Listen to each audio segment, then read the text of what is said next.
Assalamualaikum warahmatullahi wabarakatuh. Alhamdulillahirabbil alamin. Wassalatu wassalamu ala asyrofil anbiya'i wal mursalin wa ala alihi washabihi ajmain amma ba'd. Perkenalkan, nama saya Irsyad Falah Baskoro Putra dari kelas C Prodi Hukum Ekonomi Syariah. Hari ini saya akan menjelaskan tentang muqasyid syariah dan karakteristik fikih sebagai salah satu produk hukum Islam. Ini ada di mata kuliah studi fikih dengan dosen Bapak Anas Holis, MHI. Yang pertama adalah rumusan masalah. Rumusan masalah adalah hal-hal yang menjadi landasan masalah terjadinya makalah ini. Yang pertama adalah pengertian muqasyid syariah, pengertian daruriyah, al-khamsah, dan juga fikih sebagai salah satu produk hukum Islam. Lanjut ke pembahasannya, yaitu adalah pengertian muqasyid syariah. Muqasyid, kata muqasyid adalah bentuk jamak dari bentuk tunggal muqsyid dan muqasyad. Keduanya berupa masdar mimi yang memiliki bentuk fi'il madhi qasada. Dalam kamus secara bahasa, muqasyid ini mempunyai beberapa arti, diantaranya al-i'timad, atiyan asya'i, tawanuh, dan juga istiqomatu al-tarqi.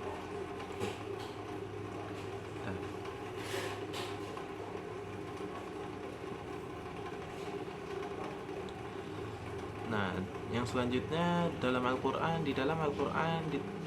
ada ditemukan beberapa kata qasyad atau turunannya dengan masing-masing pengertian dengan syiqaqnya. Yang pertama ada di dalam surat An-Nahl ayat 9 yang artinya, dan hak-hak bagi Allah menerangkan jalan yang lurus, dan diantara lain jalan ada yang bengkok. At-Tabari menyebutkan al-qasdu di sini meluruskan jalan yang lurus yang tidak ada belokan apa adanya. Selanjutnya di surat At-Taubah ayat 42, kalau kamu serukan kepada mereka itu keuntungan dan mudah diperoleh dan perjalanan yang tidak seberapa jauh, pastilah mereka mengikutimu, tetapi tempat yang disetujui itu amatlah jauh terasa oleh mereka. Al-Qurtubi menjelaskan bahwa muqasyidan di dalam ayat ini yaitu adalah mudah dan diketahui. Di dalam surat Al-Luqman juga diterangkan, dan sederhanalah kamu dalam berjalan dan lunakkan suaramu. Di dalam hadis juga terdapat banyak kata aqasyidu, ditemukan diantaranya di dalam hadis riwayat Bukhari.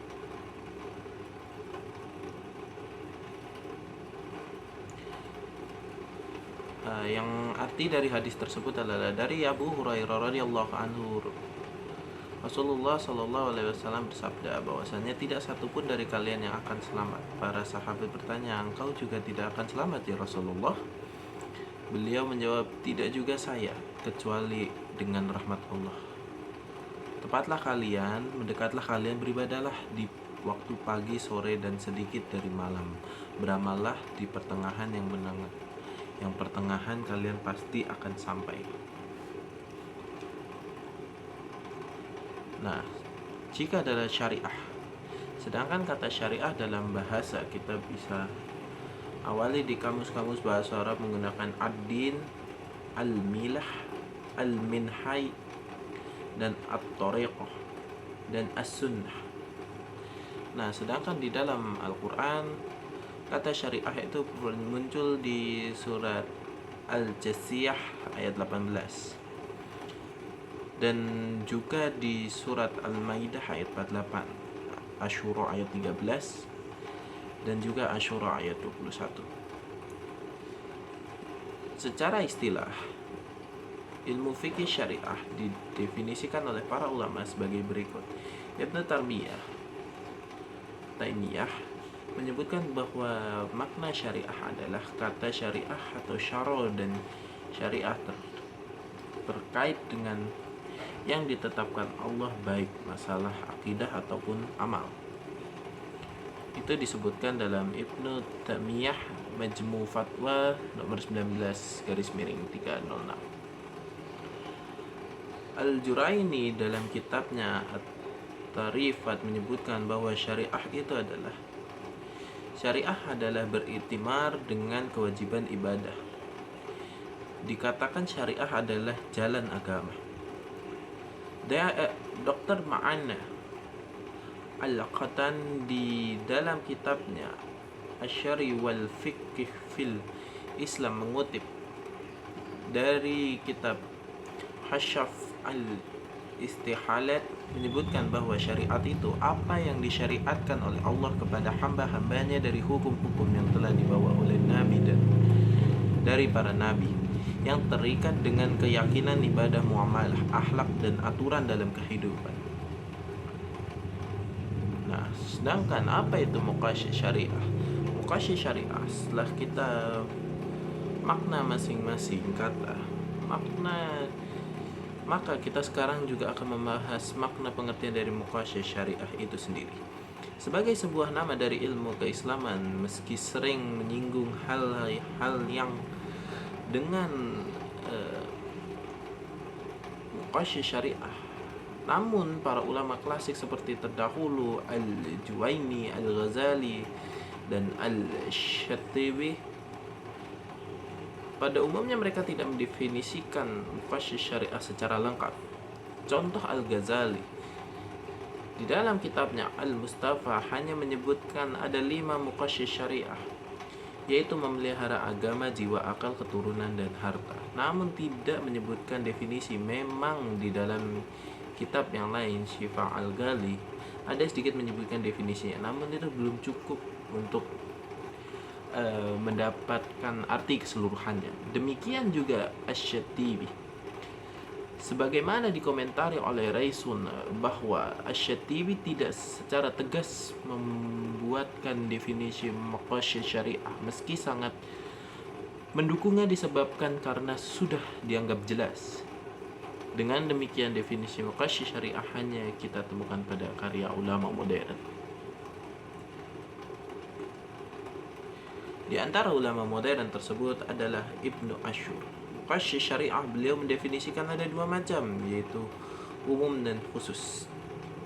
Nah, menurut Ibnu Asyur secara umum adalah sejumlah makna dan hikmah yang disimpulkan bagi pembuat syariah pada semua syariah dan bagian besarnya. Itu beliau katakan dalam bukunya Muqasyid Syariah halaman 41. Sedangkan secara khusus, hal-hal yang dikehendaki syari'i Allah untuk merealisasikan tujuan-tujuan manusia yang bermanfaat atau untuk memelihara keselamatan umum mereka dalam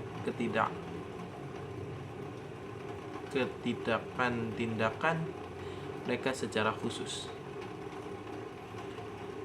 Sedangkan menurut ulama Al-Alfasi membuat definisi muqasyid syariah adalah tujuan syariah dan rahasia yang ditetapkan oleh syar'i, yaitu Allah Subhanahu Ta'ala dalam setiap hukum dari hukum-hukumnya. Al-Fasi itu disebutkan dalam Al-Fasi muqasyid syariah wa makarumiha halaman 3. Ar-Raisuni juga mempunyai pendapatnya sendiri, yaitu adalah tujuan-tujuan yang ditetapkan oleh syariah demi untuk keselamatan hamba. Al-Wahhab Az-Zuhaili juga menyebutkan makna-makna serta sasaran-sasaran yang disimpulkan pada semua hukum atau pada kebanyakannya, atau tujuan dari syariat, rahasia-rahasia yang ditetapkan Allah Subhanahu Ta'ala pada setiap hukum dari hukumnya. Khalifah Abu Bakar Al-Hasan juga mempunyai definisinya sendiri, yaitu adalah ruh yang umum yang terkandung dalam hukum-hukum itu serta meminta yang menghukuminya dan menempatkannya keunikannya. Maqasid dalam tinjauan sejarah. Maqasid syariah sebagai ilmu yang tidak lahir begitu saja, melainkan melalui proses yang cukup panjang. Yang pertama adalah jejak-jejak dalam Al-Quran. Maqasid syariah telah meninggalkan jejak-jejak dalam Al-Quran. Salah satunya adalah di surat Al-Baqarah ayat 185, Al-Ma'idah ayat 6, Al-Hajj ayat 78, dan juga An-Nisa ayat 28. Nah, rata-rata dari semua itu adalah berisi 5 perintah. Nah, perintah yang pertama adalah sholat, itu ada di surat Al-Ankabut ayat 45, zakat di surat At-Taubah ayat 103, puasa di Al-Baqarah 183, haji di surat Al-Hajj ayat 28. Selanjutnya memasuki masa kedua, yaitu adalah masa tadwin. Awalnya secara tidak terdefinisikan, banyak para ulama dahulu yang banyak menyinggung maqasid syariah, diantaranya At-Tirmizi Al-Hakim pada abad 3 Hijriah sudah menyebutkan maqasid dalam kitabnya As-Salatu wa Maqasid Duha, Al-Hajj wa Ashratu Al-Illah Al Syariah, Al-Ilal Al-Ubudiyah Al-Faruq, dan juga Abu Mansur Al-Maturidi dengan karyanya Ma'aqad Al-Asyara. Selain itu juga ada Abu Bakar Al-Qafa dengan usul fiqh, dan juga Masin Al-Syariah. Kemudian berikutnya ada Abu Bakar Al-Bahari dan juga Al-Baqilani, masing-masing dengan karyanya diantaranya Masalah Al-Jawab wa Dalil wa Alta, dan juga Tarib wal Irsyad fi Tarib Turuq Al-Ijtihad. Masa tadwin secara khusus di akhir abad kelima muncul di karya-karya maqasid syariah secara lebih khusus dalam karyanya tersendiri. Yang pertama adalah Imam Hurraimin Al-Jawil, diawali oleh Imam Humramain Al-Jawaini dengan karyanya Al-Burhan, Al-Waraqat, Al-Ghisti, Al-Muqisul Khaliq. Selanjutnya ada Abu Hamid Al-Ghazali, murid Al-Juwaini, yang menulis lebih dalam kitab Al-Hamid Al-Ghazali dengan karyanya di bidang fikih dan usul fikih seperti Al-Musaffa Al-Mahul, Al-Wajh, Ihya Ulumuddin, Syiah Al-Ghalil, dan tulisan Al-Ghazali inilah yang memulai mengenal masalah itu adalah memelihara maqasid syariah, serta beliau yang mengenalkan Durriyat Al-Khamsah. Selanjutnya ada Al-Razi dengan karyanya Mufid Al-Ghaib. Selanjutnya ada Saifuddin Al-Midi dengan bukunya Al-Ikhram fi Usul Al-Akham, dan juga Ghayatul Maram. Selanjutnya ada Ibnu Hajib dengan bukunya Nafa'is Al-Usul Syar'u Al-Mahsul Al-Faruq Al-Ikhram fi Tamyiz Al-Fatwa Al-Akham wa Tukharrifu Al-Qadi Al-Iman. Selanjutnya ada Izzuddin Abdus Salam dengan bukunya yang Qawaid Al-Hakam fi Masalah At-Tanam. Nah, selanjutnya ada Al-Qarafi. Al-Qarafi merupakan murid dari Al-Iz, menulis kitab Al-Faruq dan beberapa kaidah tentang muqasyid dan kaidah wasil, serta kaidah-kaidah umatsyaqqah yang menggugurkan serta yang tidak menggugurkan. Ungkapannya yang masyhur adalah dalam kitabnya yang lain. Ibnu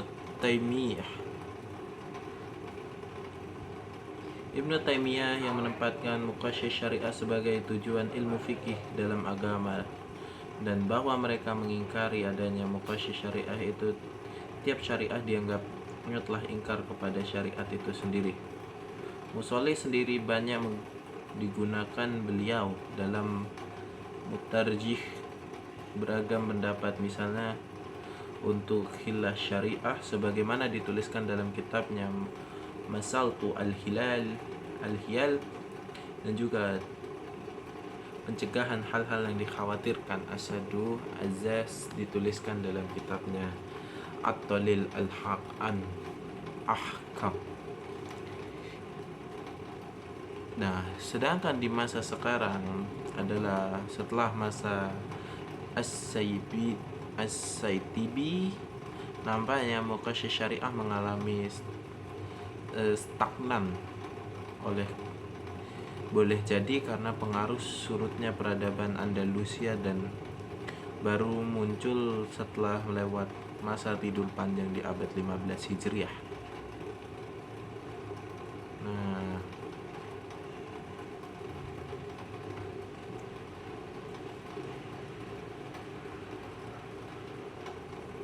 beberapa pandangan yang muncul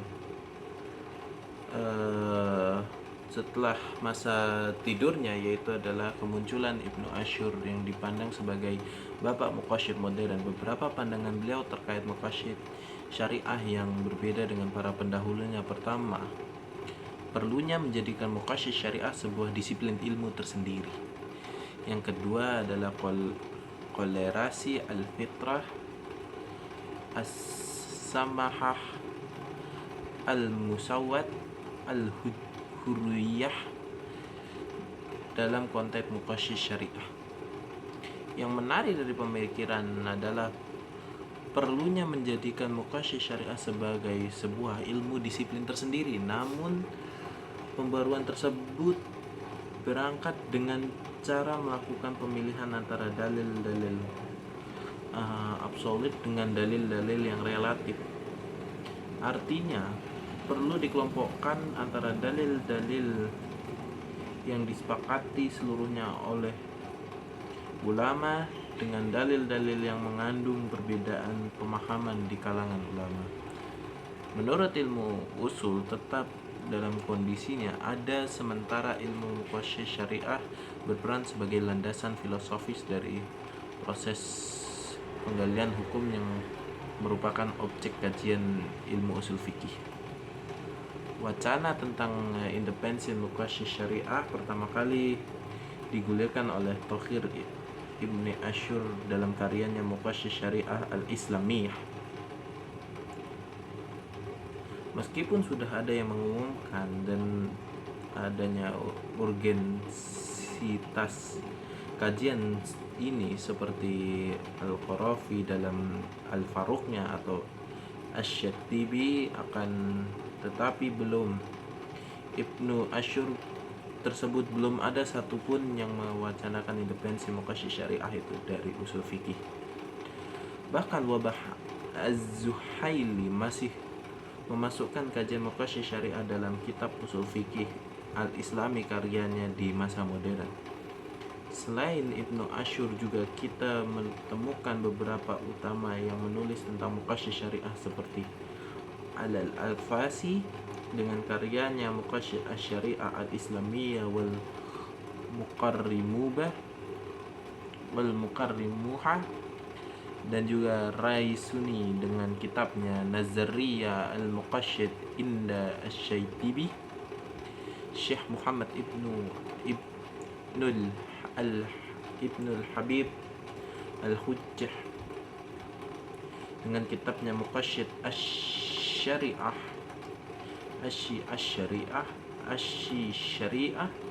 Al-Islamiyah li Syekh Islam Muhammad At-Tahir Ibnu Asyur.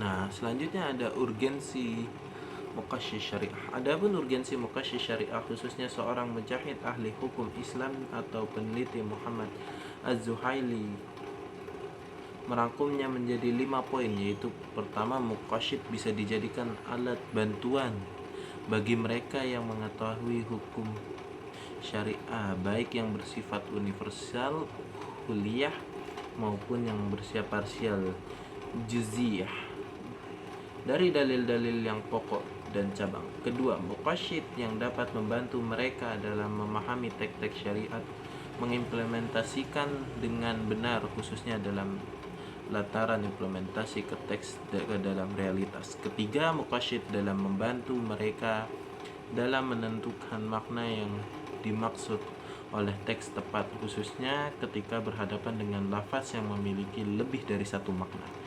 Keempat, ketika tidak mendapati problematika atau kasus kontemporer yang tidak ditemukan konteks berbicara tentang yang mujahid atau ahli hukum Islam, bisa merujuk ke muqasyid syariah dengan menetapkan hukum melalui ijtihad, qiyas, istisan, istislah, dan lain-lain sebagainya sesuai dengan ruh dan nilai-nilai agama, tujuan dan pokok-pokok syariah.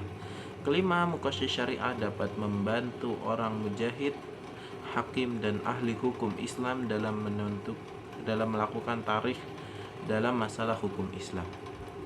Ketika terjadi kontradiksi antara dalil yang bersifat universal atau parsial, dengan kata lain, muqasyid merupakan salah satu metode tarjih atau taufik atau kompromi ketika terjadi ta'arud atau kontradiksi antara teks satu dengan teks yang lainnya. Selanjutnya yaitu adalah daruriyat al-khamsah. Dalam Islam dikenal ada 5 asas daruriyat al-khamsah yang harus diperjuangkan dan dipertahankan, yaitu adalah memelihara agama, al-muhafadzah al-alidin, memelihara jiwa, al-muhafadzah ala al-nafs, memelihara akal pikiran, al-mutafadzah ala al-qalb, memelihara keturunan, al-mutafadzah ala al-nasab, dan memelihara harta dan properti, al-muhafadzah al-mal. Untuk memelihara agama maka disyariatkan beberapa kewajiban dan larangan, seperti kewajiban untuk sholat, puasa, haji, dan lain-lain. Sebaliknya, dilarang menyekutukan Tuhan dan berbagai praktek kemusyrikan lain demi pemeliharaan kesejahteraan agama dan kepercayaan kita terhadap Tuhan.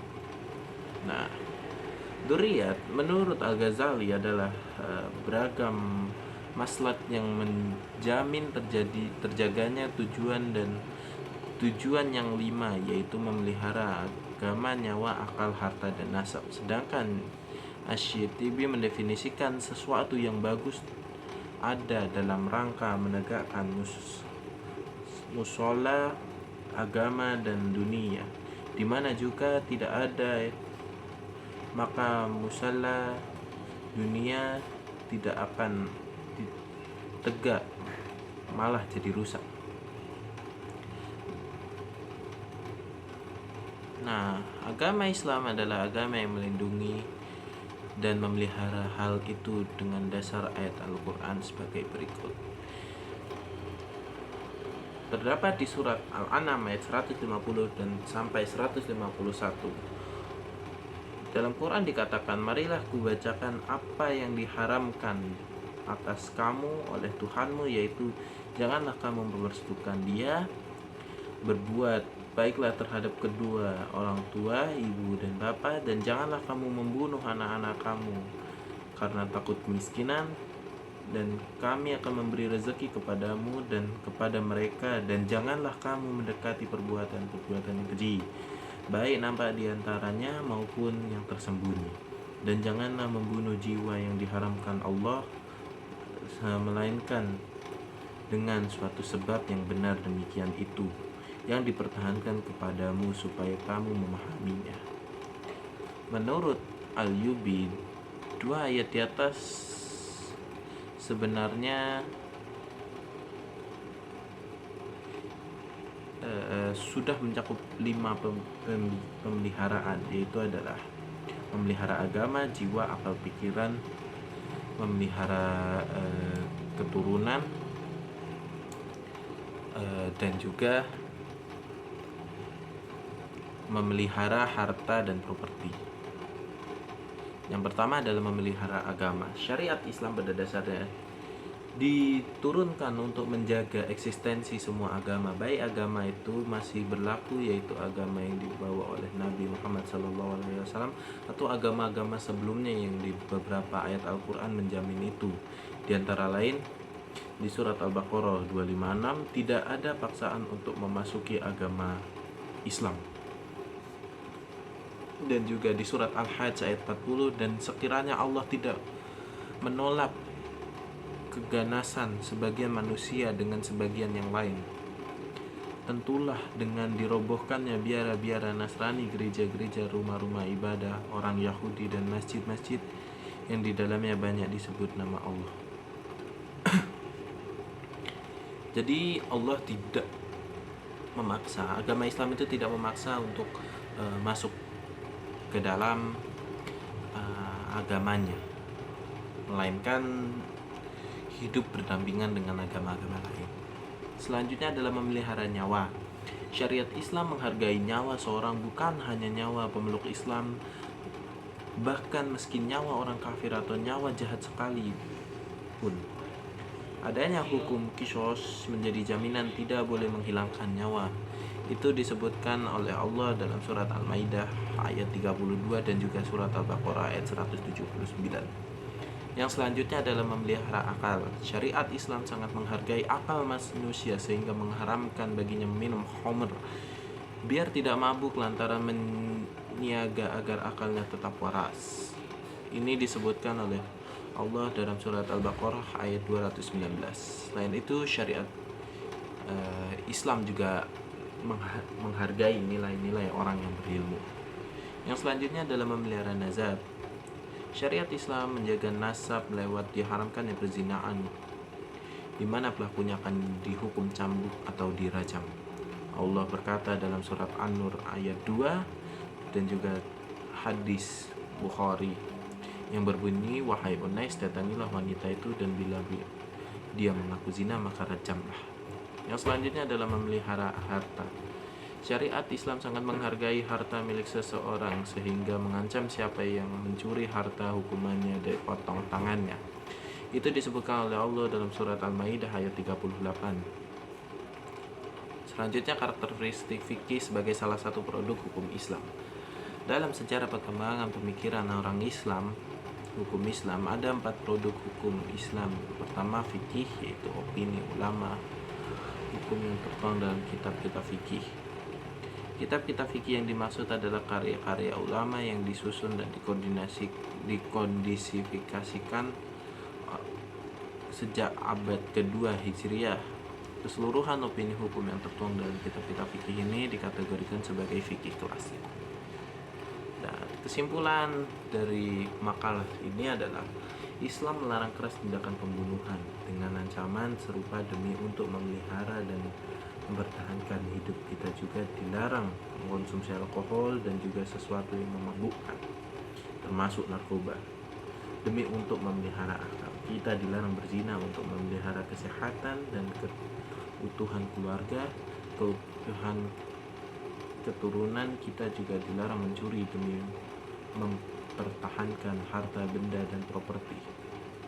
Kelima jenis asasi ini tersebut mendapatkan pengakuan dalam Islam untuk dilindungi. Jika seorang terpaksa meninggal karena mempertahankan salah satu asas tersebut, maka dikategorikan sebagai mati syahid. Orang yang terbunuh di medan jihad tidak dilakukan lagi sebagai seorang syuhada. Demikian juga orang yang mempertahankan pendapat dan pikiran yang diyakini benar, melindungi kehormatan nama baik keluarga, mempertahankan harta properti miliknya, disejajarkan dengan syuhada, mati di jalan Allah yang dijanjikan dengan pengampunan dosa dan surga. Tatanan hukum dalam Islam ditegakkan demi untuk memelihara dan melindungi kelima kebutuhan asas tersebut. Jika tidak ada hukum yang dilakukan oleh seorang atau kelompok dengan dalih mempertahankan 5 prinsip kebutuhan manusia itu, maka hukum Islam yang memberikan keringanan hukum, bahkan mungkin pembebasan hukum kepada pelaku kejahatan tersebut. Misalnya yang membunuh demi mempertahankan anak gadis dan juga harta dari perampok itu dibenarkan. Maka dapat disimpulkan bahwa menjaga nama Islam segala cara harus dilakukan tanpa merusak norma dan tata negara yang ada.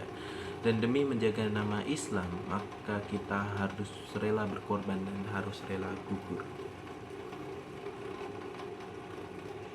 Mungkin hanya itu saja yang bisa dapat saya sampaikan. Mohon maaf jika kata-kata saya bertele-tele. Kurang lebihnya mohon maaf. Wassalamualaikum warahmatullahi wabarakatuh.